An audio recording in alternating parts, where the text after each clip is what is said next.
ተማሪዎች እንደምንሰነበታችሁ ዛሬ 5.3 the post war global socio-economic recovery and development የሚለውን ሶስተኛውን ፓርት የ12ኛ ክፍል የታሪክ ትምህርት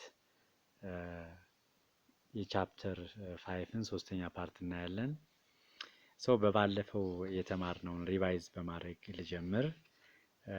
So far we have seen some points regarding the formation of the United Nations organizations, the fact that the United Nations organization was the result of the Second World War, and it was established as a conference known as San Francisco in 1945. And we have seen that the primary objective of the primary aim of United Nations organization was to promote peace and security for the world, and in addition it was established based on the sovereign equality of member states, and we have seen clearly the 6 organs of the United Nations organizations, namely the General Assembly, Security Council, the Trusteeship Council, the Economic and Social Council, the International Court of Justice, and the Secretariat, and the fact that its headquarters or its center was in New York. Now today we shall proceed to discuss this topic, the post-war global socio-economic recovery and developments. እንግዲህ በባለፈው እንዳልነው አሜሪካ ከአንደኛው የዓለም ጦርነት በፊት አይሶሌሽኒዝም ፖሊሲ ትከተል ነበር ብለናል። ሆኖም ግን ጀርመን በአሜሪካ ላይ ጥቃት በመሰንዘሯ ምክንያት ዘግይታ ወደ አንደኛ የዓለም ጦርነት ገብታለች በ1917 ዓ.ም። እንደዚሁም በሁለተኛው የዓለም ጦርነት አሜሪካ ዘግይታ ነው ወደ ጦርነቱ የገባችው። ይኸውም ጃፓን በአሜሪካ ናቫል ቤዝ ፔርል ሃርበር ላይ ጥቃት ስትፈጽም ነው። በሁለቱም ኬዝ አይሶሌሽኒዝም ፖሊሲ ትከተል ነበር፣ አያገባኝም አይነት ፖሊሲ ትከተል ነበር። ይሄ ጦርነት ሁለቱም ጦርነቶች የአውሮፓ ጉዳይ አድርጋ ትመለከት ነበር መጀመሪያ አካባቢ። በኋላ ግን በእሷ ሲደርስ ቀጥታ ወደ ጦርነቱ ገብታለች። እንግዲህ ከሁለተኛ ዓለም ጦርነት በኋላ ግን አሜሪካ ፎሎድ አክቲቭ ኢንጌጅመንት ፖሊሲ፣ አክቲቭ ፖሊሲ ተከተላለች። በተለይ በዚህ በአውሮፓውያን ጉዳይ ላይ ያገባኛል አይነት እንቅስቃሴ ማካሄድ ጀምራለች። ምክንያቱም ይሄ ዳር ሆኖ መመልከቱ በእሷ ላይ ጥቃት ስላመጣባት፣ እሷን ስለጎዳት ከሁለተኛ ዓለም ጦርነት በኋላ she was highly involved in the affairs of European states፣ በአውሮፓውያን ጉዳይ ጣልቃ ልትገባ ትችላለች ወይም ደግሞ ያገባኛል አይነት ፖሊሲ ትከተል ነበር። ይሄ ለምን ሆነ ቢባል ደግሞ basically to protect the spread of communism in West European states፣ ወደ አውሮፓ የኮሚኒዝም አመለካከት በሶቪየት አማካኝነት እንዳይስፋፋ ለመከላከል ነው። በዋናነት ከሁለተኛ ዓለም ጦርነት በኋላ ሁለት ብሎኮች ተፈጥረዋል። አንደኛ ዌስተርን ብሎክ ይባላል ወይም ደግሞ ካፒታሊስት ብሎክ ይባላል። የካፒታሊዝም ተከታይ ነው ይሄ ብሎክ። በዋናነት እነማንን ያካታል ስንል it includes countries liberated from German፣ ከጀርመን ነፃ የሆኑ አላይድ ፓወሮች ነፃ ያደረጓቸው የምዕራብ አውሮፓ ሀገራትን ያካታል። በተጨማሪም አላይድ ፓወር የሚባሉ ኃይሎች እነ ብሪቴን፣ እነ ፍራንስ፣ እነ ካናዳ፣ ዩኤስኤ፣ ኢታሊ፣ ዌስት ጀርመን። ከሁለተኛ ዓለም ጦርነት በኋላ ጀርመን ለሁለት እንደተከፈለች አይተናል። ዌስት ጀርመን የሚባለው ወይም ደግሞ ሌላ ስሙ ፌዴራል ሪፐብሊክ ኦፍ ጀርመን የሚባለው በዋናነት ሶስቱ ኃይሎች ብሪቴን፣ ፍራንስ እና አሜሪካ የተቆጣጠሩት የጀርመን ግዛት ክፍል ነው።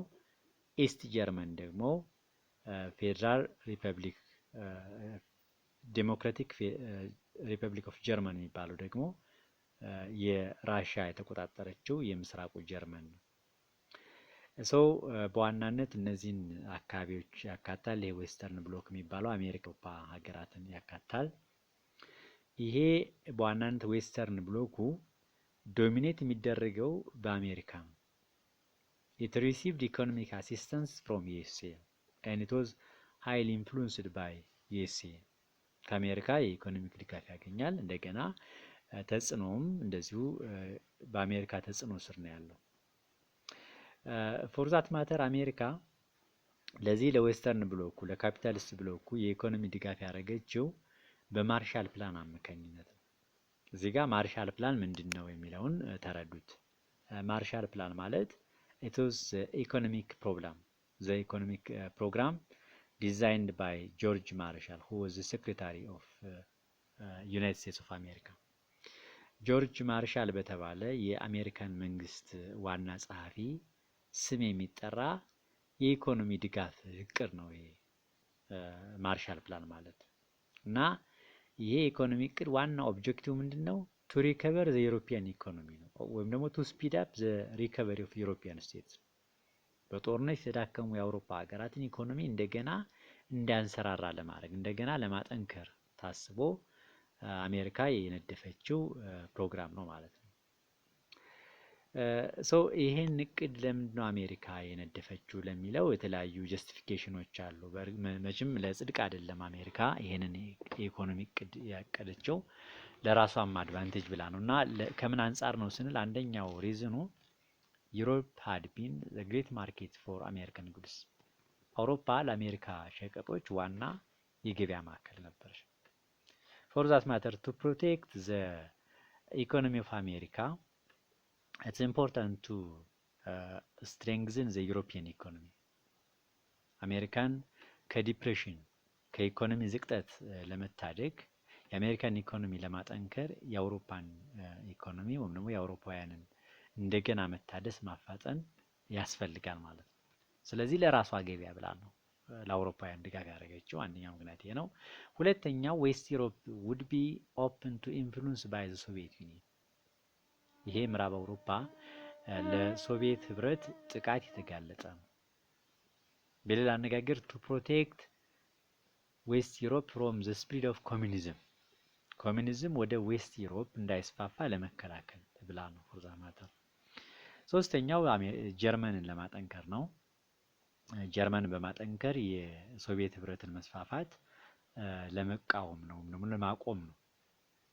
ይሄ በእነዚህ ምክንያቶች የማርሻል ፕላን ሊታቀድ ይችላል ማለት ነው። በመሰረቱ ይሄ የማርሻል ፕላን የኢኮኖሚ ድጋፍ ፕሮግራሙ ላውንች የተደረገው ለ4 ዓመታት ነው። ከ1948 እስከ 1952 የሚቆይ የኢኮኖሚ ድጋፍ ነው እና ይሄም የኢኮኖሚ ድጋፍ በዋናነት ይሄ ኮልድ ዋር ቴንሽን የቀዝቃዛ የዓለም ጦርነት ውጥረት በጨመረበት ወቅት ከዚህ ከማርሻል ፕላን የኢኮኖሚ ተጠቃሚ የገንዘብ ተጠቃሚ የሆኑ ሀገራት ለገንዘቡን ለጦርነት ተግባር አውለውታል። its funds went into military expenditures as cold war tensions arose in 1949። በ1949 ዓመተ ምህረት የኮልድ ዋር ሲጨምር ገንዘቡ ለጦርነት ተግባር ይውል ነበር፣ ለጦር መግዣ ያገለግል ነበር ነው በዌስተርን ብሎኩ። ኢንፋክት ይሄ የማርሻል ፕላን የአብዛኛው የገንዘብ ድጋፍ የሚላከው የሚሰጠው ለብሪቴን፣ ለፍራንስ እና ለኢታሊ ብሎም ለዌስት ጀርመን ነው። ኢትስ the largest money of the Marshall Plan went to ብሪቴን፣ ፍራንስ፣ ኢታሊ and ዌስት ጀርመን። ይሄ እንግዲህ የማርሻል ፕላን በዋናነት እቅዱ የአውሮፓን ኢኮኖሚ ለማጠንከር ተብሎ ነበር የታቀደው። ይሄ የታቀደለትን ዓላማ አችብ አድርጓል። በእርግጥም በዚህ የኢኮኖሚ ድጋፍ ምክንያት የአውሮፓ ኢኮኖሚ በእግሩ መቆም ችሏል። it sets the European economy back on its feet after the war። ከሁለተኛ ዓለም ጦርነት በኋላ የተዳከመው የአውሮፓ ኢኮኖሚ መልሶ እንዲያንሰራራ መልሶ በእግሩ እንዲቆም ከፍተኛ የሆነ አስተዋጽኦ አበርክቷል። እንግዲህ በዚህ የኢኮኖሚ ድጋፍ በማርሻል የኢኮኖሚ ድጋፍ አሜሪካ ከ13 ቢሊዮን ዶላር በላይ ለአውሮፓውያን ሀገራት ድጋፍ አድርጋለች።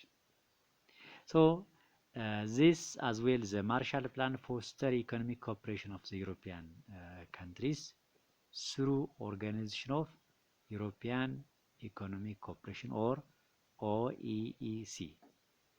እንግዲህ ይሄ የማርሻል ፕላን የአውሮፓ ሀገራት ኢኮኖሚክ ኮኦፕሬሽን የኢኮኖሚ ትብብር እንዲመሰረቱ ከፍተኛ የሆነ አስተዋጽኦ አበርክቷል እና ማርሻል ፕላን ተጠቃሚ የነበሩ ሀገራት የራሳቸውን የኢኮኖሚ ትብብር ማዕቀፍ ወይም ደግሞ ተቋም መስርተዋል። ምን የሚባል ዩሮፒያን ኢኮኖሚክ ኮኦፕሬሽን የሚባል ኦርጋናይዜሽን ኦፍ ዩሮፒያን ኢኮኖሚክ ኮኦፕሬሽን ወይም ደግሞ ኦኢኢሲ የሚባል ተቋም መስርተዋል። ማዕከሉ ፓሪስ ነው። ይሄ ተቋም በሂደት ይሄ የአውሮፓ ህብረት ተብሎ የተሰየመ ነው። በመሰረቱ በኋላ የአውሮፓ ህብረት ተብሎ በአሁኑ ወቅት የአውሮፓ ህብረት ነው የሚባለው። ባጭሩ ይሄ ተቋም ኦርጋናይዜሽን ኦፍ ዩሮፒያን ኢኮኖሚክ ኮኦፕሬሽን የተመሰረተው በዋናነት ቱ ፎስተር ኦር ቱ ፋሲሊቴት ዘ ኢኮኖሚክ ኮኦፕሬሽን ኦፍ ዌስት ዩሮፒያን ስቴትስ ኦር ዘ ዌስተርን ብሎኩን የነበረውን የኢኮኖሚ ትብብር የተቋቋመ ኢኮኖሚክ ኮኦፕሬሽን ሶ ኢት አቨርትድ ዘ ማርሻል ፕላን አቨርትድ ኦር ስቶፕድ ዘ ኮሚኒስት ኮንትሮል ኦፍ ዌስተርን ዩሮፕ። በማርሻል ፕላን አማካኝነት ኮሚኒዝም በዌስተርን ዩሮፕ አካባቢ እንዳይስፋፋ አሜሪካ መከላከል ችላለች ማለት ነው። as well it increased the region's industrial production by 35% above pre-war levels። እንዲያውም የምዕራብ አውሮፓ ኢኮኖሚ ከጦርነቱ በፊት ከነበረው በ35% አድጓል። ምን ያህል ከፍተኛ የሆነ የኢኮኖሚ ድጋፍ እንዳደረገች አሜሪካ በዚህ ማርሻል ፕላን አማካኝነት ማስተዋል ይቻላል ማለት ነው። አዝዌል ዌስት ጀርመንን ማጠንከር ችሏል። ይሄ ማርሻል ፕላን እቅድ ኢት ሜድ ዌስት ጀርመን ኢንዲፔንደንት ሪአርሚንግ ኤንድ ኢኮኖሚካሊ ቡሚንግ። ዌስት ጀርመንን ኢንዲፔንደንት እንድትሆን ጠንካራ እንድትሆን አስችሏታል ማለት ነው። በሌላ በኩል ደግሞ ከሁለተኛ ዓለም ጦርነት በኋላ የተመሰረተው ጎራ ኢስተርን ብሎክ ይባላል ወይም ደግሞ ኮሚኒስት ብሎክም ተብሎ ይጠራል። ይሄ ኮሚኒስት ብሎክ ወይም ደግሞ ኢስተርን ብሎክ የሚባለው በዋናነት አብዛኛው የማዕከላዊ እና የምስራቅ አውሮፓ ሀገራትን ያካትታል። እነዚህ ሀገራት እንግዲህ በናዚ ቁጥጥር ስር ነበሩ። በዚህ በሁለተኛው ዓለም ጦርነት ወቅት በናዚ ጀርመኖች ቁጥጥር ስር ነበሩ። ሶቪየት ህብረቶች በብዛት ይሄንን የምስራቁና የምዕራቡን አካባቢ ነፃ አወጥተዋል። ነፃ ካወጡ በኋላ በራሳቸው ተጽዕኖ ስር ማድረግ ይችላሉ እና በዛም የኮሚኒዝም ተከታይ አድርገውታል። ይሄ ኢስተርን ብሎኩ it was basically dominated by ሶቪየት ዩኒየን። በሶቪየት ዩኒየን ዶሚኔት ይደረጋል። ሶቪየት ዩኒየን ምን አድርጋለች? it imposed communist governments in especially ፖላንድ፣ ሃንጋሪ፣ ቡልጋሪያ፣ ሮማኒያ፣ ቼኮስሎቫኪያ and other countries excluding አልባኒያ and ዩጎዝላቪያ። ከዩጎዝላቪያ እና ከአልባኒያ ውጪ በአብዛኞቹ የማዕከላዊ አውሮፓ እና የምስራቅ አውሮፓ ሀገራት በተጠቀሱት በነ ፖላንድ፣ በነ ሃንጋሪ፣ በነ ቡልጋሪያ፣ በነ ሮማኒያ፣ በነ ቼኮስሎቫኪያ ላይ የኮሚኒስት ገቨርንመንት መስርታለች ማለት ነው። እንግዲህ በዚህ የኮሚኒስት ገቨርንመንት ራሽያ የምስራቅ አውሮፓ ሀገራት ኢኮኖሚ ሪቢውልድ ለማድረግ እንደገና ለማጠንከር የነደፈችው የኢኮኖሚ እቅድ ሞልቶቭ ፕላን ይባላል። ሞልቶቭ ማን ነው? he was the foreign minister of Russia። በወቅቱ የራሻ የውጭ ጉዳይ ሚኒስትር የነበረ ሰው ነው። በዚህ በሞልቶቭ ፕላን አማካኝነት ራሽያ ኦር ሶቪየት ዩኒየን tried to rebuild the economy of Eastern European states። የምስራቅ አውሮፓ ሀገራትን ኢኮኖሚ ሪቢውልድ ለማድረግ ሙከራ አድርጋለች። ይሄ it was the Soviet Union's version of Marshall Plan። ልክ ዌስተርን ብሎኩ የምዕራብ አውሮፓ አሜሪካ የምዕራብ አውሮፓ ሀገራትን ኢኮኖሚ ለማጠንከር ያቀደችው የኢኮኖሚ እቅድ ማርሻል ፕላን እንደሚባል ሁሉ ሶቪየት ህብረት ደግሞ የምስራቅ አውሮፓ ሀገራትን ኢኮኖሚ ሪቢውልድ ለማድረግ ያቀደችው የኢኮኖሚ እቅድ ሞልቶቭ ፕላን ይባላል። የራሽያ ማለት እንችላለን። የራሽያ የማርሻል ፕላን ሞልቶቭ ፕላን ይባላል። the Molotov plan was a system of bilateral trade agreements። የሁለትዮሽ የንግድ ስምምነት ነው በዋናነት ይሄ ሞልቶቭ ፕላን ማለትም በራሽያ እና በሌሎች የምስራቅ አውሮፓ ሀገራት መካከል የሚካሄድ የንግድ ስምምነት ነው። ይሄ ሞልቶቭ ፕላን የሞልቶቭ ፕላን የኢኮኖሚ ድጋፍ ተጠቃሚ የነበሩ የምስራቅ አውሮፓ ሀገራት የራሳቸውን የኢኮኖሚ ማህበር መስርተዋል። ይህም የኢኮኖሚ ማህበር ካውንስል ፎር ሚቹዋል ኢኮኖሚክ አሲስተንስ ወይም ደግሞ ኢኮን ይባላል። ይህ የኢኮኖሚ ማህበር የተመሰረተው በ1949 ዓመተ ምህረት ነው። ዋናውም ዓላማው ምንድነው? ቱ ክሬት ኢኮኖሚክ አሊያንስ የኢኮኖሚ አንድነት የኢኮኖሚ ህብረት ለመፍጠር ነው በሶሻሊስት ሀገራት መካከል። ልክ ዌስተርን ብሎኩ ኦርጋናይዜሽን ኦፍ ዩሮፒያን ኢኮኖሚክ ኮኦፕሬሽን የተሰኘውን ተቋም እንደመሰረተ ሁሉ ኢስተርን ብሎኮች በዚህ በሞልቶቭ የኢኮኖሚ ድጋፍ ተጠቃሚ የነበሩ ኢስተርን ብሎኮች ይህንን ሚቹዋል ኢኮኖሚክ ፎር ሚቹዋል ኢኮኖሚክ አሲስታንስ የተሰኘውን ተቋም ሊመሰርቱ ይችላል ማለት ነው። ዋናው ዓላማው የኢኮኖሚ አንድነት የኢኮኖሚ ህብረት እንዲኖር ለማስቻል ነው በሶሻሊስት ሀገራት መካከል እና ብዙ ሀገራት ናቸው የዚህ የካውንስል ፎር ሚቹዋል ኢኮኖሚክ አሲስታንስ የተባለው የኢኮኖሚ ህብረት አባል የነበሩ ሀገራት ለአብነት እነማን ናቸው? እነ ቡልጋሪያ፣ ቼኮስሎቫኪያ፣ ሃንጋሪ፣ ፖላንድ፣ ሮማኒያ፣ ሶቪየት ዩኒየን፣ ቆየት ብሎ ደግሞ አልባኒያ፣ ኢስት ጀርመን፣ ሞንጎሊያ፣ ኩባ፣ ዩጎዝላቪያ፣ አንጎላ፣ ኢቨን ኢትዮጵያ ኦር ካንትሪ አስ ኦብዘርቨር ስታተስ። ኢትዮጵያ ግን ኦብዘርቨር ስታተስ ነበረች። ኦብዘርቨር ስታተስ ማለት ነው ታዛቢ እንደማለት ነው። ሙሉ ሜምበር አልነበረች። እንግዲህ ኢትዮጵያ በደርግ ዘመነ መንግስት ፊቷን ወደ ሶሻሊስቱ ዓለም ወደ ሶቪየት ህብረት አድርጋ ነበር። በዛም የዚህ ኮሜኮን እንደተሰኘው የኢኮኖሚ ኮኦፕሬሽን ኦብዘርቨር ስታተስ ነበራት፣ የታዛቢነት ሚና ነበራት። እንዲያው የሚገርመው ነን ኮሚኒስት የሆነችዋ ሀገር ፊንላንድ ጨምሮ የዚህ የኮሚኮን ሜምበር ነበረች። ኮሚኒስት ያልሆነችዋ የካፒታሊስት ሀገር የነበረችዋ ፊንላንድም እንደዚሁ የዚህ የኮሜኮን አባል ነበረች ማለት ነው። ምን አለፋችሁ ሁለቱም ብሎክ በከፍተኛ ሁኔታ ተከፋፍሎ ነበር ነው እና ይሄ ሁለቱ ኢስተርን ብሎኩና ዌስተርን ብሎኩን መከፋፈሉን ኢምፋሲስ ለመስጠት በአንድ ወቅት ዊንስተን ቸርችል የተባለው የእንግሊዝ ፕራይም ሚኒስትር የእንግሊዝ ጠቅላይ ሚኒስትር በ1946 ዓመተ ምህረት ባካሄደው ንግግር ምን ብሏል? አን አይረን ከርቲን was drawn between the west and the east ብሎ ተናግሯል። እና አይረን ከርቴል ምን ማለት ነው ስንል it basically refers the policy of isolation prevented travel and communication between the two regions። ሁለቱም ሪጅኖች ማለትም ኢስተርን ብሎኩ እና ዌስተርን ብሎኩ ምንም አይነት የጉዞ ግንኙነት የላቸውም፣ የኮሚኒኬሽን ግንኙነት የላቸውም። በየራሳቸው ቀጠና ብቻ የተወሰኑ ነበሩ። የብረት መጋረጃ ተጋርዷል ነው በሁለቱ መካከል በምስራቁና በምዕራቡ የብረት መጋረጃ አለ። ምዕራቡም የብቻውን ራሱን ችሎ ነው፣ ምስራቁም ራሱን ችሎ ነው ያለው ፎርዛመት ያን ሪፈር ለማድረግ ነው። ክሊር አይሶሌሽን መኖሩን ሪፈር ለማድረግ ነው ዊንስተን ቸርችል አይረን ከርቲል ብሎ የገለጸው በዚሁ በ1946 ዓመተ ምህረት። የመጨረሻው ሰብ ቶፒክ ክላሲፋይንግ ካንትሪስ ኢንቱ ዘ ሰርድ ወርልድ ዘ ኖርዝ ሳውዝ ዲቪዥን ይላል። እንግዲህ ከሁለተኛ ዓለም ጦርነት በኋላ በቀዝቃዛው የዓለም ጦርነት በዋናነት ኢስት እና ዌስት ተብሎ ዓለም ለሁለት ተከፍሏል። ከዚህም በተጨማሪም ሌላ ክላሲፊኬሽን ነበረ። ምናልባትም የኢኮኖሚ እና የፖለቲካል ጉዳዮችን መሰረት በማድረግ ሌሎች ክላሲፊኬሽኖች ነበሩ። ለምሳሌ ሌሎች ክላሲፊኬሽኖች ምን ናቸው?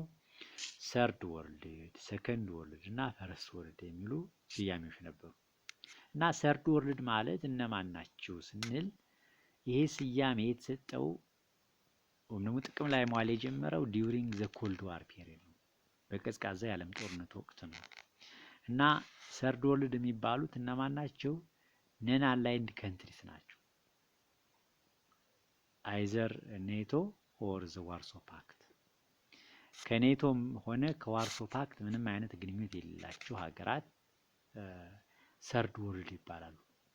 ማለት ኔቶ ማለት ዌስተርን ብሎኩ የመሰረተው ሚሊተሪ ኦርጋናይዜሽን ነው፣ ሚሊተሪ አሶሲዬሽን ነው፣ የወታደራዊ ህብረት ነው ኔቶ ማለት።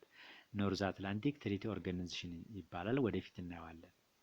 ዋርሶ ደግሞ ኢስት ብሎኩ የመሰረተው የሚሊተሪ ኦርጋናይዜሽን ነው፣ የሚሊተሪ አሊያንስ ነው።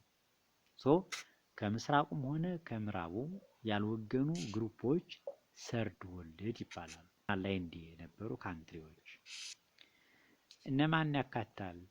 እነዚህ ሀገራት የቅኝ ግዛት ኤክስፒሪየንስ የነበራቸው በቅኝ ግዛት የተያዙ የአፍሪካ፣ የላቲን አሜሪካ እና የኤዥያ አህጉራት ሀገራት ናቸው። ሌላ ምን ተብሎ ይጠራሉ ስንል እነዚህ ሰርድ ወርልድ ካንትሪዎች ዲቨሎፒንግ ካንትሪስ ተብሎ ይጠራሉ። ሌስት ዲቨሎፕድ ካንትሪስ ይባላሉ፣ ወይም ደግሞ ግሎባል ሳውዝ ተብለው ይጠራሉ። ሁለተኛው ስያሜ ሰከንድ ቤዚካሊ ሪፈር የሚያደርገው ኮሚኒስት ወርልድ ነው።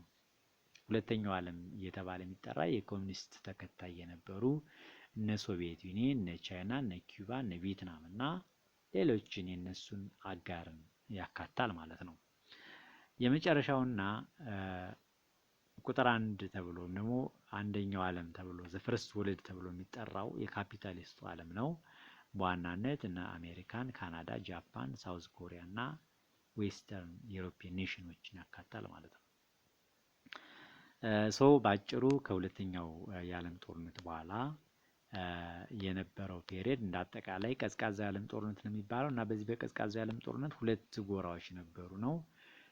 ዌስተርን ብሎክ ወይም ደግሞ የካፒታሊስት ብሎክ በዋናነት የካፒታሊዝም ተከታይ እና በአሜሪካ ዶሚኔት የሚሆን ነው። ሁለተኛው ብሎክ ደግሞ ኢስተርን ብሎክ እና ወይም ደግሞ ኮሚኒስት ብሎክ ይባላል።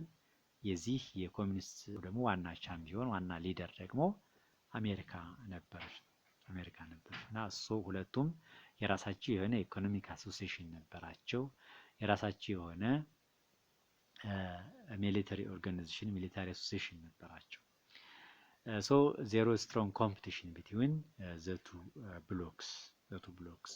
ሶ ለዛሬው ያለን ሜን አይዲያዎች እነዚህ ናቸው። ምናልባት ሀሳብ ካላችሁ ኮሜንት ካላችሁ በኮሜንት መስጫው ስጡኝ።